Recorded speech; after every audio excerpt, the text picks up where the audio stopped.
আসসালামু আলাইকুম রহমতুল্লাহি ওয়াবারাকাতুহু।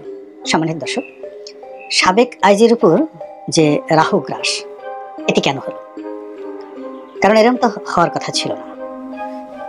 সবাই ধারণা করেছিলেন যে আইজি বেনজির যতদিন আওয়ামী লীগ থাকবেন ততদিনই তিনি বাংলাদেশের যে আওয়ামী লীগের আকাশ, সেই আকাশের উজ্জ্বল চন্দ্ররূপে কিংবা তারকারূপে, এমনকি সূর্যরূপে তিনি প্রভা বিকরণ করবেন। এর আগে যারা আইজি ছিলেন এবং মোরাললেস সরকারের গুড বুকে ছিলেন, তারা সবাই বেশ বড় রকমের পুরস্কার পেয়েছেন। জনাব নূর মোহাম্মদ সাহেব, তিনি সংসদ সদস্য হিসেবে নিয়োগ লাভ করেছেন, মানে নির্বাচিত হয়েছেন, মনোনয়ন পেয়েছেন। তার আগে তিনি সচিব হিসেবে তিনি দায়িত্ব পালন করেছেন। হাসান মাহমুদ খন্দকার নামের একজন আইজি ছিলেন, তিনি দলের কেউ নন, কিন্তু তারপরেও তাকে রাষ্ট্রদূত হিসেবে দায়িত্ব পালন করার সুযোগ দেওয়া হয়েছে। আসাদুজ্জামান মিয়া, তিনি রিটায়ার্ড করার পর তাকে আরও 3 বছরের চুক্তিতে আইজির মতোই একটি গুরুত্বপূর্ণ পদে নিয়োগ দেওয়া হয়েছে। এইবারে ঢাকা মেট্রোপলিটন কমিশনার ছিলেন এক ভদ্রলোক, তিনিও একবার একটা জিহাদি বক্তব্য দিয়ে একেবারে দলের খুব কাছাকাছি চলে এসেছিলেন। তিনি আওয়ামী লীগ এবং স্বরাষ্ট্রমন্ত্রীকে উদ্দেশ্য করে বলেছিলেন যে কেন আওয়ামী লীগ এবং স্বরাষ্ট্রমন্ত্রী মহোদয়ের মতো যারা লোকজন রয়েছেন তারা এই কথাগুলো বিএনপির বিরুদ্ধে বলতে পারেন না। সেই ভদ্রলোকের তকদির খুলে গিয়েছেন, তিনি একটি সংস্থাতে খুব উঁচু পদে তিনি নিয়োগ লাভ করেছেন।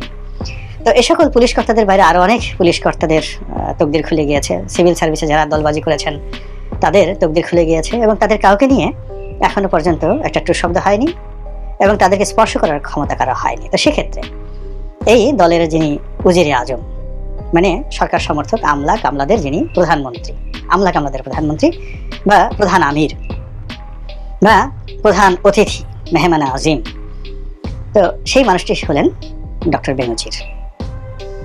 ডক্টর বেনজিরের যে জৌলুস, এটি সেনাপ্রধান, সাবেক সেনাপ্রধান আজিজ সাহেবের চাইতেও বেশি ছিল। তো সেই ডক্টর বেনজিরের জীবনে এই দুর্বিষহ বিষয়গুলো কেন নেমে এলো?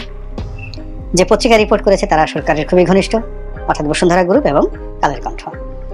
আবার এই পত্রিকায় তো আরো অনেক জনের রিপোর্ট এসেছে, কালের কণ্ঠের চাইতেও শতগুণ জনপ্রিয়, গ্রহণযোগ্য প্রথম আলো কিংবা ডেইলি স্টার। সেখানে আব্দুল হাই বাচ্চু থেকে শুরু করে আরো অনেকের বিরুদ্ধে সেই পত্রিকার সম্পাদকীয় ছাপা হয়েছে, রিপোর্ট ছাপা হয়েছে, তথ্যপত্র সহ, কিন্তু তাদের একটা পশম স্পর্শ করা যায়নি। এমনকি এই পত্রিকা যে প্রকৌশলী তাকসিম, যিনি ওয়াসার ম্যানেজিং ডিরেক্টর, তার বিরুদ্ধে লিখতে লিখতে এদের কলম দিয়ে রক্ত ঝরিয়ে ফেলেছে, কিন্তু তাকসিম সাহেবের শুধুমাত্র প্রমোশন হয়েছে। এই পত্রিকা সেই ভূমি মন্ত্রী জাভেদ সাহেবের বিরুদ্ধে কত 2,500 কোটি না কি কত টাকা কি সব লিখলো, ঠিকলো, কিছুই হলো না। তো সেক্ষেত্রে বেনজিরকে নিয়ে এরকম কেন হলো, এটি নিয়ে প্রশ্ন হচ্ছে। এটি নিয়ে যারা রাজনৈতিক বিশ্লেষক নানা কথা বলার চেষ্টা করেছেন। কেউ বলার চেষ্টা করেছেন যে পুলিশের অভ্যন্তরীণ যে দ্বন্দ্ব এবং সংঘাত, সেখানে বেনজির বিরোধীরা এখন খুবই স্পর্শকাতর পর্যায়ে আছে। তো তারা প্রথমে বেনজির সাহেবকে টার্গেট করে বেনজির সাহেবকে শাস্তির মধ্যে নিয়ে তাকে ফিনিশড করে দিতে পারলে, বেনজির পন্থী যদি অন্তত 100 ঊর্ধ্বতন কর্মকর্তাকে টার্গেট করে তাদেরকে চাকরিচ্যুত করা যায়, তাহলে যারা বেনজির বিরোধী আছেন তাদের সকলের তকদির খুলে যাবে। কাজেই পুলিশের পক্ষ থেকেই এরকম একটা প্রমোট করা হচ্ছে, এবং সেখানে সরকারের ভিতরে বাইরে, গণভবন, বঙ্গভবন, সংবাদপত্র, সব জায়গাতেই একটা প্রভাবশালীদের একটা লেনাদেনা চলছে এবং একটা ভারসাম্যের খেলা চলছে। হতে পারে, কিন্তু আবার কিছু পোর্টাল আছে যারা সরকারের খুব ঘনিষ্ঠ হিসেবে পরিচিত এবং যাদের সঙ্গে অনেক গোয়েন্দা সংস্থার খুব ওঠা বসা আছে, এবং যারা অনেক তথ্য দেন। একসময় প্রধানমন্ত্রীর সঙ্গেও এরকম কিছু ওয়েব পোর্টালের ভালো সম্পর্ক ছিল, যারা সরকারের পক্ষে বিভিন্ন প্রচারণা চালায় এবং পরবর্তীতে এর অনেকগুলি বাস্তবায়িত হয়। তো এরকম একটি পোর্টালে দেখা গেল যে বেনজির সাহেব লন্ডনে গিয়ে তারেক রহমান সাহেবের সঙ্গে দেখা করেছেন, এবং এই যে দেখা করেছেন সেই দেখা করার তথ্য এবং প্রমাণ গোয়েন্দাদের হাতে এসেছে, এবং এটি জায়গা মতো চলে যাওয়ার কারণেই ডক্টর বেনজিরের কপালে এই দুর্ভোগ এবং দুর্দশা নেমে এসেছে। এখন যে ওয়েব পোর্টালটার কথা বলছি, তারা খোলামেলা বলেছে যে লন্ডন বিএনপির যিনি সভাপতি রয়েছেন জনাব মালেক, আমাদের মালেক সাহেবকে অনেকেই চেনেন। লন্ডনে বসে তিনি অনেক টকশোতে অংশগ্রহণ করেন, বিশেষ করে যে টকশোগুলো হয় সেখানে, এবং দলের পক্ষে তিনি খুব জোরালো বক্তব্য দেন। এবং এর আগে তিনি হেলেনা জাহাঙ্গীর যা ছিলেন বা আছেন, তার বিরুদ্ধে তিনি টকশো করে বা দুজনের টকশোতে অংশগ্রহণ করে হেলেনা জাহাঙ্গীরকে খুব অকথ্য ভাষায়, অশ্লীল ভাষায় গালাগালি করে জনাব মালেক একেবারে কিংবদন্তিতে চলে গেছেন। মানে এইরকম তিনি তারেক রহমান সাহেবের সম্ভবত খুব ঘনিষ্ঠজন এবং লন্ডনে বিএনপির মধ্যে তার একটা প্রভাব রয়েছে। তো সবাই বলার চেষ্টা করছে যে মালেক সাহেবের মাধ্যমে তারেক রহমান সাহেবের সঙ্গে তার বৈঠক হয়েছে। এখন সেই বৈঠকে কি হয়েছে, কি কথাবার্তা হয়েছে, আদৌ হয়েছে কিনা আমরা জানি না, কিন্তু সেই পোর্টালের বক্তব্য অনুযায়ী তিনি অর্থাৎ বেনজির সাহেব জনাব তারেক রহমান সাহেবকে আশ্বস্ত করেছেন যে তিনি এই সরকারের বিরুদ্ধে গুরুত্বপূর্ণ তথ্য এবং উপাত্ত তাকে দিবেন, অনেক গোপন বিষয় দিবেন তাকে, বিনিময়ে তিনি একটা সেফ এক্সিট বিএনপি যদি ক্ষমতায় আসে তিনি চাইবেন, এইরকম একটি বক্তব্য। এখন আপনারা যারা মানে একটু চিন্তা ভাবনা করেন তারা খুব সহজেই বুঝতে পারবেন যে ডক্টর বেনজিরের কাছে এমন কি তথ্য থাকতে পারে যে তথ্য আপনার আমার আন্দাজের মধ্যে নেই, কিংবা এমন কি তথ্য থাকতে পারে আওয়ামী লীগ সম্পর্কে যেটি তারেক রহমান সাহেবের জন্য খুব বেশি দরকার, এবং লন্ডনে বসে তারেক রহমান সেটা জানলে তার খুব উপকার হবে। I do not think so. এটা হলো একটা বিষয়। অর্থাৎ ডক্টর বেনজিরের কোনো তথ্যই তারেক রহমান সাহেবের দরকার নেই, বিএনপিরও দরকার নেই। এখানে এই জমানাতে যে পুলিশি কর্মকাণ্ডগুলো চলেছে, নির্বাচন নিয়ে পুলিশ যা কিছু করেছে, বেনজির সাহেব যা কিছু করেছে আওয়ামী লীগের পক্ষে, এটা আমরা যা জানি এবং আমরা যা আন্দাজ করি এর সঙ্গে 19-20 মাত্র পার্থক্য হবে। এখন এগুলোর যে কাগজপত্র বা তথ্যপত্র, প্রমাণপত্র, এগুলো আমাদের কাছে থাকলেও আমরা এখন কিছু করতে পারবো না। আবার যদি কখনো বিএনপি ক্ষমতা আসে এগুলোর কিছুই লাগবে না, তথ্যপত্র সবই খুঁজে পাওয়া যাবে তখন। তো কাজেই বেনজির সাহেব আর তারেক রহমান সাহেবের বৈঠকের যে হেতু বা কারণ দেখানো হয়েছে আমার কাছে এটা যুক্তিযুক্ত মনে হচ্ছে না। 2 নম্বর হলো বেনজির সাহেব যথেষ্ট ধূর্ত এবং তিনি তারেক রহমান সাহেবের সঙ্গে এই মুহূর্তে দেখা করবেন, মালিক সাহেবের মাধ্যমে দেখা করবেন। যদি মাথা ভরা তার গোবর, একেবারে 1 বস্তা গোবর ঢুকিয়ে দেওয়া হয়, মানে গরুর মতো যদি তার বুদ্ধি হয়ে যায়, গরুর মাথায় তো ঘিলু থাকে, মানে গরুর গোবর যদি কারো মাথার মস্তিষ্কের উপকরণ হয়, তবুও তিনি এই মুহূর্তে মানে বেনজির সাহেবের অবস্থায় থেকে তারেক রহমান সাহেবের সঙ্গে দেখা করবেন না। এটা কোনো অবস্থাতেই আপনি মিলবে না। আর এই বিষয়গুলো নিয়ে একটা সম্ভাব্যতা খোঁজা, এই খোঁজার মধ্যেও আমি সাধারণত নির্বুদ্ধিতা, মানুষকে বিভ্রান্ত করা এবং যাকে বলা হয় আসল ঘটনা পাশ কাটিয়ে একজন মানুষকে বা একাধিক মানুষকে নিয়ে রম্য রচনা তৈরি করার একটা প্রয়াস এখানে আমি দেখতে পাচ্ছি। 3 নম্বর হলো যে লন্ডনে জনাব বেনজির গিয়েছেন আর তারেক রহমান সাহেবের সঙ্গে দেখা হয়েছে, সেটা যেখানেই হোক না কেন এটা মুহূর্তের মধ্যে ভাইরাল হয়ে যেত, সঙ্গে সঙ্গে সেটা ভাইরাল হয়ে যেত। তো সেটা যেহেতু হয়নি সেহেতু এই ধরনের বৈঠকের ব্যাপারে আমি অন্ততপক্ষে কোনো যাকে বলা হয় কারণ দেখি না।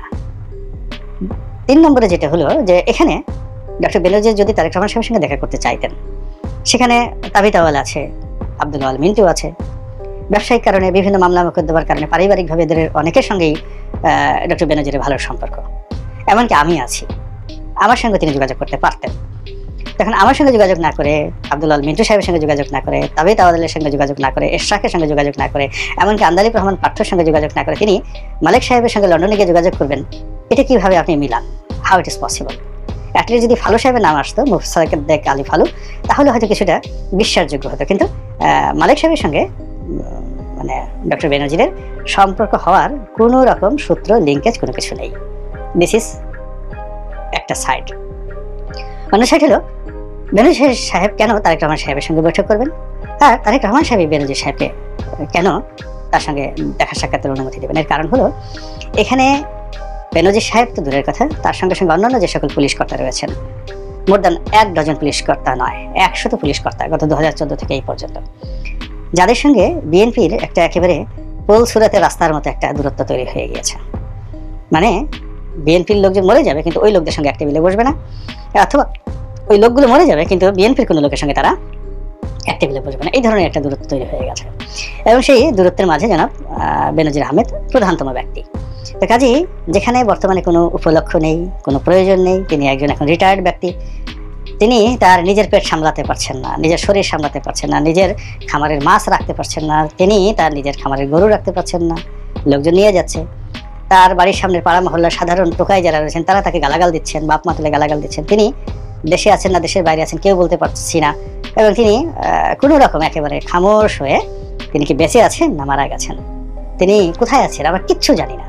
তো সেই অবস্থায় তার মতো একজন লোক, যার এই মুহূর্তে বাংলাদেশের রাজনীতিতে পুলিশ সার্ভিসে কোনো একটা জায়গাতে 1 তোলা ওজন নেই, তিনি যদি কারো পক্ষে কথা বলেন কারো কাছে, তার জন্য এটা অপমানজনক। এখন যদি আপনার পক্ষে আপনি একটু বেনজির সাহেবের কাছে গিয়ে ওই বেনজির সাহেব কোনো থানার ওসিকে বলেন, বেনজির সাহেবের কথা মতো তো কোনো পীর সাহেব আপনার জন্য দোয়া করবে না, কোনো ব্যবসায়ী বেনজির সাহেবের কথা মতো এখন আপনাকে একটা চাকরি দেবে না। তো বেনজির সাহেবের জারি সব পুলিশের মধ্যে এখন আপনি একবার বুকে হাত দিয়ে চিন্তা করুন তো, যে সাবেক আইজি বেনজির কোনো একটা থানার ওসিকে বা সাব ইন্সপেক্টরকে টেলিফোন করেছেন আর তিনি সেই ফোন ধরে তার কথা মতো আপনার জন্য কিছু করেছেন। Is it possible in Bangladesh? বাংলাদেশে সবাই তো যে ক্ষমতায় থাকে সবাই তার পক্ষে, ক্ষমতা না থাকলে কেউ তার পক্ষে থাকে না। আর একবার যদি কারো বিরুদ্ধে বদনাম উঠতে থাকে, সেটা কারো বাবা হলেও ছেলেও দেখা যাচ্ছে বাবাকে গালাগাল করতে থাকে। এটা হলো আমাদের সামাজিক চরিত্র। তো এখানে যে বাঁচা আপন জান বাঁচা, যে বৎস তুমি তোমার নিজের জানটাকে বাঁচাও, এই হলো আমাদের দেশের প্রবাদ। যে অবস্থায় পড়েন না কেন দুনিয়ার সবাইকে আপনি জাহান্নামে পাঠিয়ে দিয়ে নিজের জীবন বাঁচান। তো সেখানে বেনজির সাহেবের সঙ্গে যেখানে বাংলাদেশের একজন সাধারণ ভিক্ষুকও সম্পর্ক করতে চায় না, কোনো লোক রাস্তায় অনুযায়ী দাঁড়ান, কোনো লোক তার কাছে আপনি শাহবাগ মোড়ে ডক্টর বেনজিরকে দাঁড়া করে দেন, ওই যে ন্যাংরা খোড়া ভিক্ষুকরা তারাও তার কাছে গিয়ে 1 টাকা ভিক্ষা চাইবে না। এইরকম অসহায় অবস্থায় তিনি পড়েছেন।